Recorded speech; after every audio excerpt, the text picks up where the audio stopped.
សូ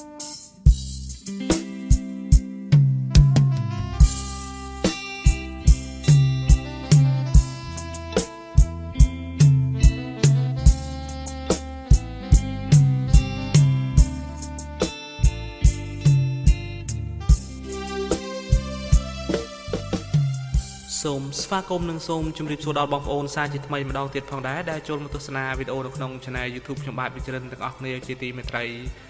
បាទថ្ងៃនេះដែរខ្ញុំនឹងមានវីដេអូមួយទៀតហើយដើម្បីបង្ហាញចែកជូនបងប្អូនទាំងអស់គ្នាបានទស្សនា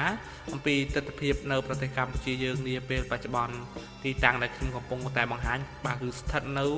ខាងលិចភ្នំក្រពើបាទគឺទៅខាងបាទខាង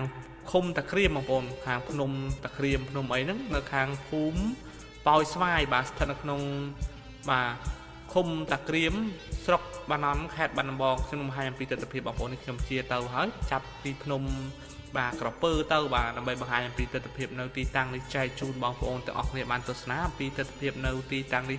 នាពេលបច្ចុប្បន្នបាទឥឡូវទស្សនាទស្សនវិជ្ជាដែលខ្ញុំបានបង្ហាញដែលមានរូបភាពជាបន្តបន្ទាប់ដូចតទៅបាទ